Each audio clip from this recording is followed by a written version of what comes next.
بسم اللہ الرحمن الرحیم۔ رسول اللہ صلی اللہ علیہ وآلہ وسلم نے فرمایا، اللہ نے تم پر ماں کی نافرمانی حرام قرار دی ہے اور والدین کے حقوق نہ دینا اور ناحق ان سے مطالبات کرنا بھی حرام قرار دیا ہے۔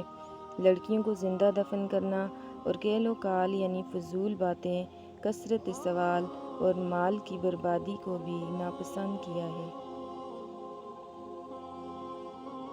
حضرت ابو ہریرہ رضی اللہ تعالیٰ عنہ نے بیان کیا کہ ایک صحابی رسول کریم صلی اللہ علیہ وآلہ وسلم کی خدمت میں حاضر ہوئے اور عرض کیا کہ یا رسول اللہ، میرے اچھے سلوک کا سب سے زیادہ حقدار کون ہے؟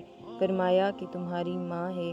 پوچھا اس کے بعد کون ہے؟ فرمایا کہ تمہاری ماں ہے۔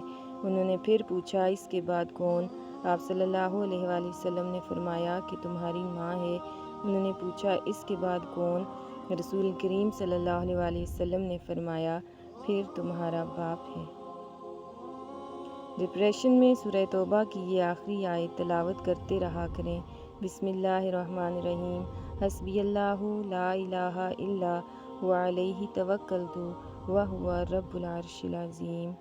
مجھے اللہ ہی کافی ہے، اس کے سوا کوئی معبود نہیں، میں نے اس پر بھروسہ کیا اور وہی عرش عظیم کا مالک ہے۔ رسول کریم صلی اللہ علیہ وآلہ وسلم نے فرمایا، تباہ کر دینے والی چیز اللہ کے ساتھ شرک کرنا ہے، اس سے بچو اور جادو کرنے کرانے سے بھی بچو۔ جو مصیبت کے وقت انا للہ و انا الیہ راجعون کہتا ہے تو اللہ عز و جل اس کی پریشانی دور فرما دیتا ہے اور اس کے کام کا انجام اچھا فرماتا ہے اور اسے ایسا بدل عطا فرماتا ہے جس پر وہ راضی ہو جاتا ہے۔ رسول اللہ صلی اللہ علیہ وآلہ وسلم نے فرمایا، گناہوں سے توبہ کرنے والا ایسا ہے جیسے اس نے گناہ کیا ہی نہیں۔ رسول اللہ صلی اللہ علیہ وآلہ وسلم نے ان مردوں پر لعنت بھیجی جو عورتوں جیسا چال چلن اختیار کریں اور ان عورتوں پر لعنت بھیجی جو مردوں جیسا چال چلن اختیار کریں۔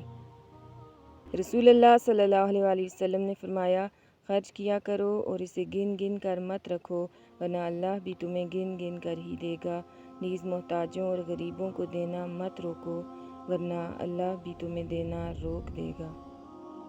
ایک مرتبہ نبی اکرم صلی اللہ علیہ وآلہ وسلم ہنسے تو حضرت ابوبکر اور حضرت عمر رضی اللہ تعالیٰ عنہ نے یہ دعا دی، اضحک اللہ سنک، اللہ آپ کو ہمیشہ ہنستا مسکراتا رکھے۔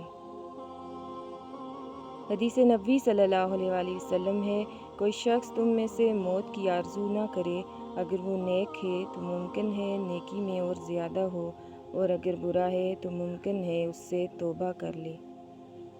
فرشتے اس گھر میں داخل نہیں ہوتے جس میں کتے ہوں اور اس میں بھی نہیں جس میں جاندار کی تصویر ہو۔ نبی اکرم صلی اللہ علیہ وآلہ وسلم نے فرمایا، جس بندے نے لا الہ الا اللہ صرف اللہ تعالیٰ کی رضامندی حاصل کرنے کے لیے کہا، قیامت کے دن اس پر جہنم کی آگ حرام ہوگی۔